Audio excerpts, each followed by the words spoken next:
माननीय सांसद धर्मेंद्र यादव जी। धन्यवाद सभापति जी कि आपने पूरक अनुदान की मांगों पर पार्टी की तरफ से मुझे बोलने का मौका दिया। मैं आज के इस मौके पर सभापति जी मैं सुन रहा था जब बजट के बारे में सत्ता पक्ष से जगदम्बिका पाल जी ने बात शुरू की थी और बात कुछ इस कदर शुरू कर दी थी कि लग रहा था कि मोदी जी के राज में 11 साल के कार्यकाल में पता नहीं देश में कितना बड़ा परिवर्तन हो गया है। समाजवादी, अरे सुनते चलिए, अभी सुनाएंगे। सभापति जी, समाजवादी पार्टी की ओर से माननीय अखिलेश यादव जी की ओर से इतना बड़ा स्वामी राम जी को वहाँ बैठाए पीछे, भगवान राम जी का जो पात्र लेके जिनके नाम पे चुनाव जीते हो, कम से कम सीट तो उनको आगे दे दो। मैं अनुरोध करूंगा, सीट तो आगे दे दो, भगवान राम के सम्मान तो कर दीजिए। उन्हें आगे बैठाना चाहिए। सभापति जी, नहीं, आप आगे आइए। सभापति जी, ये अनुपूरक बजट की जब चर्चा शुरू हुई तो सबसे ज्यादा सब्सिडी, यूरिया सब्सिडी के नाम पर बिल बजट मांगा गया और लगातार किसानों के लिए जाने कितनी बड़ी बड़ी बातें की गई। कुछ सच्चाइयों को मैं आपके माध्यम से सदन और सदन के साथ साथ देश के सामने रखना चाहता हूं। जब 2014 में यूपीए की सरकार थी, उस समय देश के किसानों के ऊपर केवल 7.5 लाख करोड़ कर्ज था और 11 साल में वो 7.5 लाख करोड़ कर्ज बढ़ के 28.5 लाख करोड़ हो चुका है। सभापति जी, उस समय प्रति किसान केवल 37,000 रुपए कर्ज था। आज की तारीख में वो 37,000 बढ़ के पर किसान 78,000 रुपए हो चुका है प्रति किसान। सभापति जी, ये जो सरकार है ये चुनिंदा कॉर्पोरेट लोगों के लिए काम कर रही है। 16.5 लाख करोड़ से ज्यादा कर्ज कॉर्पोरेट का माफ किया गया, लेकिन पूरे कार्यकाल में किसानों के लिए एक भी कर्ज माफ नहीं हुआ। सभापति जी, लगातार प्रधानमंत्री जी से लेके पूरे भारतीय जनता पार्टी के लोग, सत्ता पक्ष के लोग ढिंढोरा पीट रहे हैं 2015 से लेके लगातार कि हम किसानों की आमदनी दूनी कर देंगे। हमारे पास डेटा है, पूरे के पूरे 11 साल में किसानों की आमदनी केवल प्रति किसान 1,000 रुपए बढ़ी है।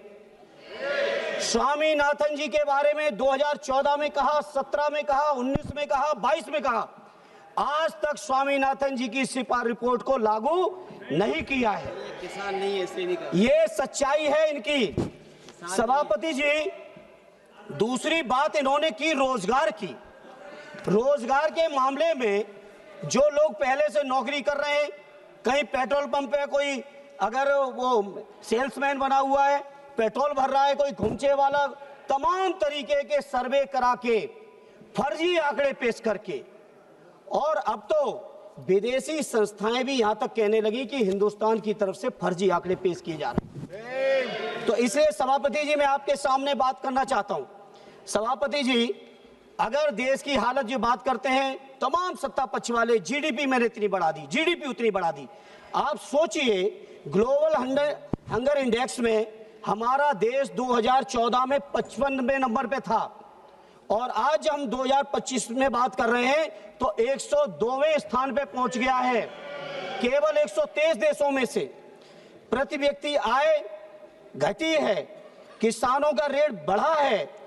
लगातार प्रधानमंत्री जी उस समय 2014 से पहले जब बातें करते थे, उस समय के प्रधानमंत्री स्वर्गीय मनमोहन सिंह जी को अपमानित करते थे और उम्र की बातें करते थे, लेकिन जब तक उनका कार्यकाल चला तब तक डॉलर के मुकाबले रुपया केवल 60 था और आज आपके समय में 90 पार कर चुका है।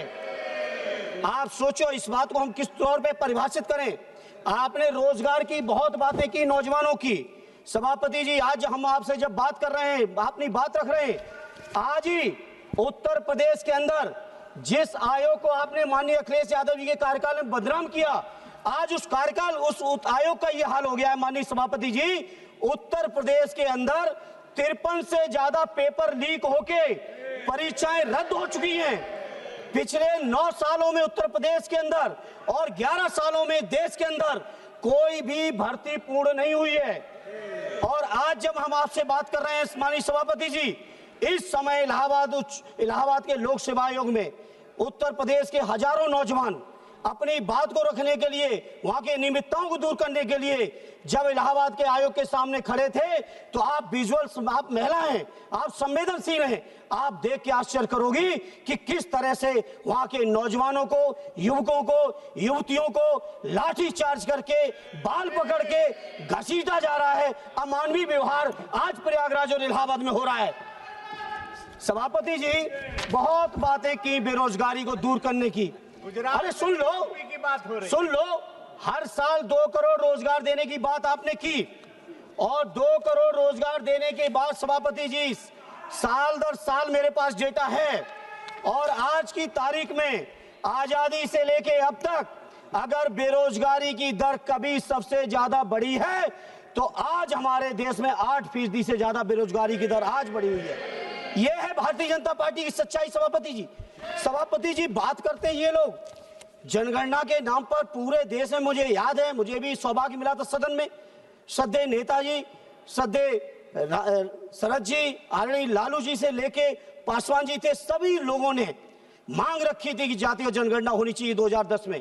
ये गलती की कांग्रेस के साथियों ने उस समय नहीं की, लेकिन इस समय जब एनडीए की सरकार ने वादा किया है, मैं स्वीकार कर रहा हूं वादा किया है, लेकिन वादा तेरा वादा, कोई वादे पे भरोसा नहीं रहा।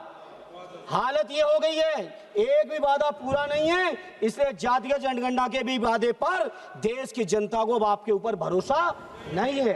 आपने बजट मांगा है, आप ले जाइए बजट, लेकिन ये इस बात का जवाब आना चाहिए कि आखिर जनगणना कब हो रही है और जो जनगणना हो रही है उस जनगणना में जाति जनगणना आप शामिल कर रहे हैं या नहीं कर रहे हैं, इसका जवाब आपको देना पड़ेगा।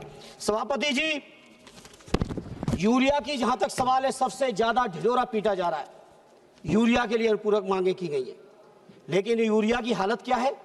बिहार के साथी चर्चा कर रहे थे, बिहार के बारे में आप जाने, लेकिन उत्तर प्रदेश के बारे में हम ये जानते हैं कि उत्तर प्रदेश में यूरिया के वितरण के लिए पूरी की पूरी कोतवाली, पूरी की पूरी तहसीलों में किलोमीटरों लाइन लग के, लाठी चार्ज खा के, गर्मी सर्दी बरसात में किसान अपना पूरा परिवार लाइन में लगाता है, तब जाके कुछ को कहीं 1 या 2 बोरी यूरिया मिलती है, क्योंकि उसमें से जो यूरिया की सब्सिडी आ रही है किसानों पे जाए अगर तो हमें स्वागत करेंगे, लेकिन माननीय सभापति जी ये यूरिया की सब्सिडी किसानों के पास न जाके सत्ता पक्ष के दलालों की और अधिकारियों की जेब में जा रहा है। इसलिए सभापति जी हम इस बात से नहीं सहमत है, इस तरह से जो इन्होंने किया है। इसलिए सभापति जी इस मौके चूंकि मेरे और भी साथी बोलने वाले हैं, मुझे इसलिए इस मौके पे इतना ही कहूंगा कि नौजवानों को रोजगार मिले, किसानों को हक अधिकार मिले, उनको वाजिब मूल्य मिले, उनको सुविधाएं मिले, खाद बीज पानी बिजली की जो व्यवस्थाएं किसानों की, कम से कम उत्तर प्रदेश के बारे में मैं कह सकता हूं, बंगाल के बारे में आप जाने, बिहार के बारे में आप जाने, लेकिन उत्तर प्रदेश के बारे में बहुत जिम्मेदारी से कह रहा हूं, पूरी तरह से बर्बादी है। और सभापति जी एक बात और कहूंगा, जो एमएसपी की बात की गई थी वो एमएसपी आज तक लागू नहीं की गई। और तो और सभापति जी पहले भी सदन में उठाया हूं, आज फिर दोहरा रहा हूं, बच्चों को दवाएं भी मिलावटी दी जा रही, जहर बेचा जा रहा है। और एक लास्ट सभापति जी, शुक्रिया, पूरी की पूरी भारतीय जनता पार्टी की उत्तर प्रदेश सरकार दवाई, जहरीली दवा बेचने वाले, कफ सिरप बेचने वालों को बचाने पे लगी हुई है। आपकी ईडी, आपकी सीबीआई, आपका इनकम टैक्स केवल विपक्षी नेताओं के लिए है, लेकिन जो लोग डकैती डाल रहे हैं उनके लिए कहीं आपकी हिम्मत नहीं है, क्योंकि आपको एहसास है कि अगर आपने ढंग से कार्रवाई कर दी तो धन्यवाद धन्यवाद धन्यवाद धन्यवाद।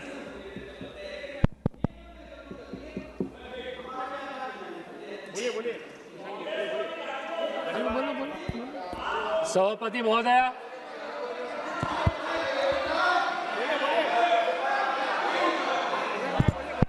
सभापति महोदया, मैं आज सरकार के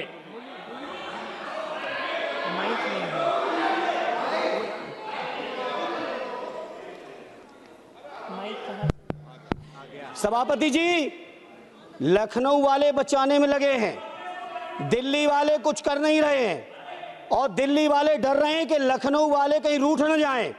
कोई रूठे कोई मने, हमारी इस मौके पे मांग है कि जो बच्चों के ऊपर जिन्होंने बच्चे मरे जहरीली दवाओं से, उन पर कठोरतम कार्रवाई करके उनको सजा मिलनी चाहिए। और अध्यक्ष जी, कम से कम नए नए अध्यक्ष बने, बधाई लेते हुए यही नेक काम करके दे दीजिए, यही नेक काम कर दीजिए।